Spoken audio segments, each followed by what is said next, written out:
శివశివనం లాంటి మన వంశంలో పుట్టిన ఆ గంజాయి మొక్క నరికేసే వరకు నాకు మనశ్శాంతి ఉండదు. ఆ గంజాయి మొక్కని కన్నా పాపానికి ముందు నన్ను చంపి తర్వాత దాని ప్రాణం తీయండి. చంపండి, చంపండి.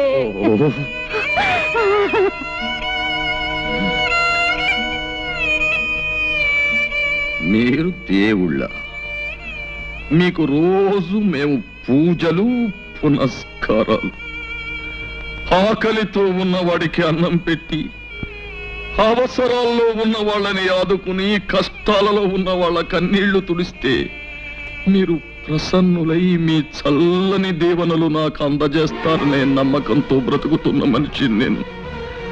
నేను ఎప్పుడు ఎవరికి ఏ పాపం చేశానని ఇంత శిక్ష విధించారు? మీరు కరుణామయుల కష్టాయి వాళ్ళ.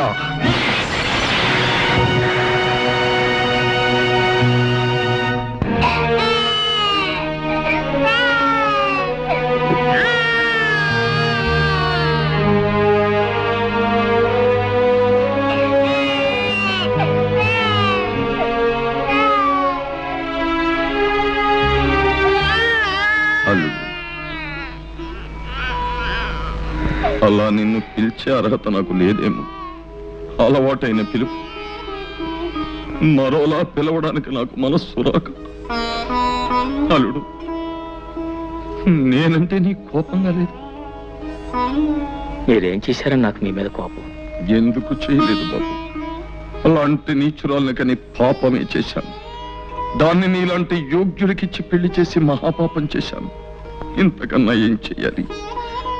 అల్లుడు, ఇవే చేతులతో నీ కాళ్ళు కడిగి కన్యాదానం చేసి ఈవేళ నిన్ను నలుగురిలోనూ నవ్వుల పాలు చేసి నీ జీవితాన్ని నాశనం చేశాను. ఇవే చేతులతో అది ఎక్కడున్నా వెతికి పట్టుకుని ఊరి నడిబొడ్డులో నిలబెట్టి ఒక్క ముక్కలుగా నరికి ఆ రక్తంతో మళ్ళీ నీ కాళ్ళు కడిగి నా పాపాన్ని కడిగేసుకుంటాను. అప్పుడైనా నన్ను క్షమిస్తావా? క్షమిస్తావా అల్లుడు? మావయ్య, మనిషిని చంపినంత మాత్రాన పోయిన పరువు తిరిగి వస్తుందా? జానకిని ముక్కలు చేసినంత మాత్రాన ముక్కలు ముక్కలైపోయిన మన ప్రతిష్ట మళ్ళీ వస్తుందా? మనల్ని కాదని వెళ్ళిపోయిన వాళ్ళ గురించి ఆలోచించటం, ఆవేశపడటం అనవసరం మావయ్య. మనం చేయగలిగింది ఒక్కటే, ఆమెను మర్చిపోవటం.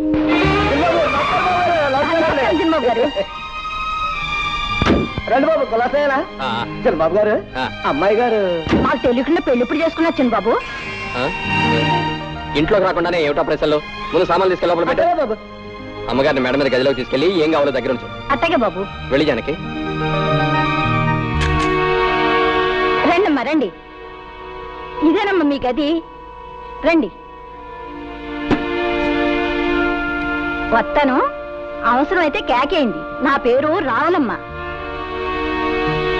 అమ్మా, మీరేమనుకోకపోతే ఓ మాట అడుగుతాను. మీరు నర్సరీ గారి కూతురు జానకమ్మ కాదు? ఎప్పుడో చూశాను, సరిగా గుర్తుకు రావట్లేదు.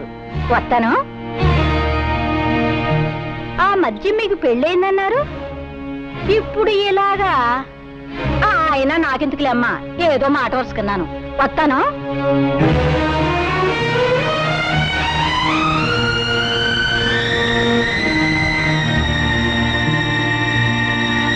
అయితే ఎంతగా అమ్మాయి ఎవరంట? బాగానే ఉంది వరుస. రామాయణం అంతా విని రాముడికి సీత ఏమవుతుందన్నట్టుంది. అది కాదే, నరసింహయ్య గారు పెద్దమ్మాయి అంటున్నా, అరే మేనల్లుడికి ఇచ్చి పెళ్లి చేశారంటున్నా, పిల్ల కూడా పుట్టిందంటున్నా. మరి చిన్నబాబు గారు కూడా వచ్చేయడం ఏంటే? ఎందుకలా వచ్చేసింది? ఎందుకు వచ్చేయడం ఏంటి? పరాయి మగాడితో పెళ్ళైనాడది ఎందుకు వచ్చేస్తుంది? పళ్ళుకో వెక్కి చిన్నబాబు గారితో లేచొచ్చేసింది.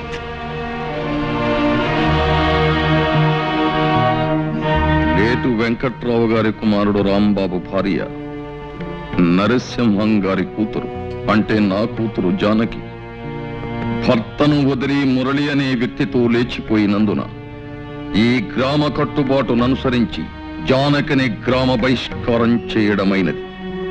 ఇక ముందు ఎప్పుడు గాని ఎవరు గాని జానకిని గ్రామ సరిహద్దులలోకి ప్రవేశించనీయరాదు. అంతేకాదు, జానకి రాంబాబుల మధ్య వైవాహిక బంధాన్ని రద్దు చేస్తూ రాంబాబు ఇష్టం వచ్చిన పిల్లను వివాహం చేసుకునే అధికారాన్నిస్తూ ఇక్కడి పెద్దలందరూ తీర్మానం చెయ్యడమైనది. నువ్వేమంటావు రత్తయ్య బావా?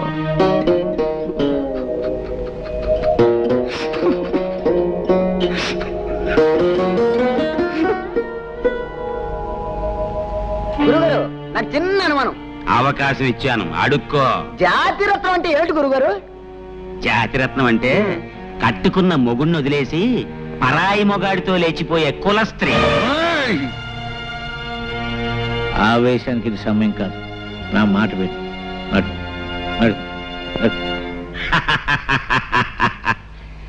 సర్వే జనా సుఖినో భవంతు. జానకి, అటు వెళ్తున్నావు ఎక్కడికి? మన కోసం ప్రత్యేకంగా ఏర్పాటు చేసిన పడగది ఇది కదా? నేను ఈ గదిలో పడుకుంటాను.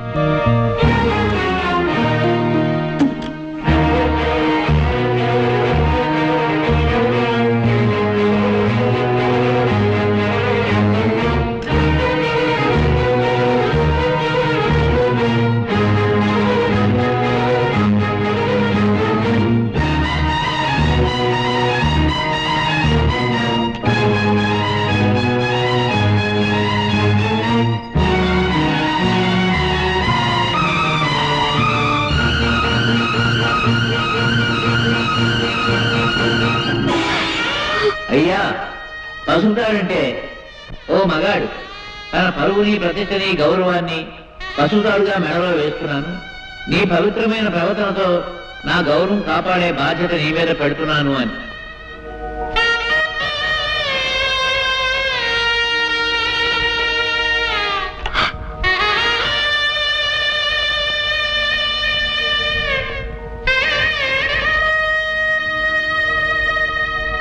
యజమానస్య కుమార్యాః పైడిపాల గోత్రాయాః జానకమ్మదాయాః.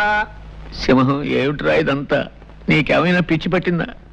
పదరా పోదాం. అంతలు నాకు కాదురా పిచ్చి, మీ అందరికీ పిచ్చి పట్టిందిరా. నా కూతురు నేటితో చచ్చిందంతో సమానం. కన్న తండ్రిగా నేను తర్పణాలు వదులుతున్నాను అంటే నాకు పిచ్చి అంటారేమిటి? పంతుళ్ళు చదవండి మంత్రాలు. ప్రేతాయాః ప్రేతాశ్వసముచ్చత్మరణిరాజాద్వారశేహనే పిండే కరణపార్వణే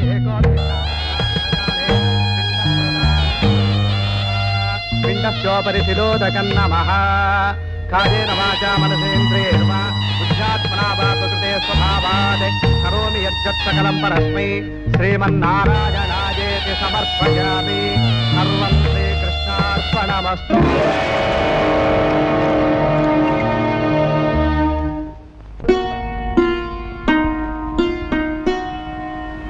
పాపకు పాలు పట్టాను. నువ్వు అన్నం తిన్నావా బావా? అయితేరా తిందువు గాని. జ్యోతి, ఏం బావా? నీకు విషయం చెప్పాలి. ఏమిటది? రేపటి నుంచి నువ్వు ఇంటికి రావద్దు. బావా? అవును జ్యోతి, నువ్వు రోజు ఇంటికి వస్తున్నావు. నా బిడ్డకు తల్లి లేని లోటు. నిజానికి నీకు నేను ఎంతో రుణపడి ఉన్నాను.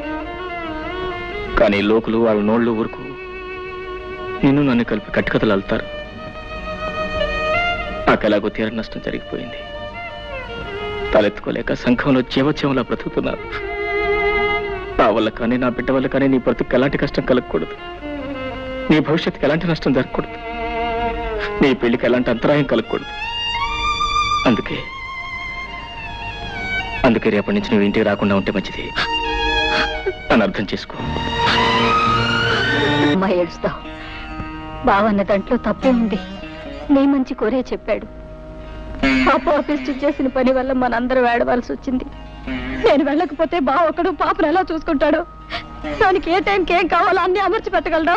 నిజమే, కానీ మనం ఏం చేయగలం? పసిబిడ్డను నువ్వు చూసుకోలేవు బాబు. నేను తీసుకెళ్తానంటే నా మాట విన్నాడా? ఇదంతా మన కర్మ.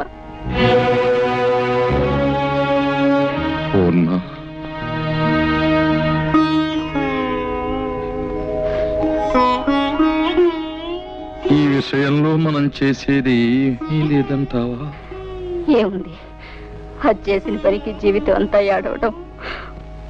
మనవరాళ్ళు కూడా ముద్దాడుకోలేని దౌర్భాగ్యానికి కుమిలిపోవడం. ఈ జరిగిన పొరపాటులు కొంత బాధ్యత నాది ఉంది పూర్ణ. మీ బాధ్యత? అవును. అతనికి మన అమ్మాయి తగింది ఎంత మాత్రం కాదు అని నువ్వెన్నిసార్లు చెప్పినానే వినిపించుకోలేదు. పెళ్ళయ్యాక దాని గుణం మార్చుకుంటుంది అని ఆశపడ్డానే కానీ ఇలా మనకందరి గుండెల్లో చిచ్చు రగులుస్తుంది అనుకోలేదు. జరిగిన పొరపాటును దిద్దుకోవాలి. మన అల్లుడికి న్యాయం జరిగిపోయింది.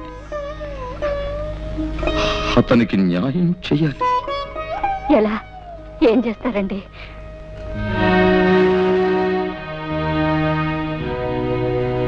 అతనికి మన జ్యోతినిచ్చి పెళ్లి చెయ్యాలి.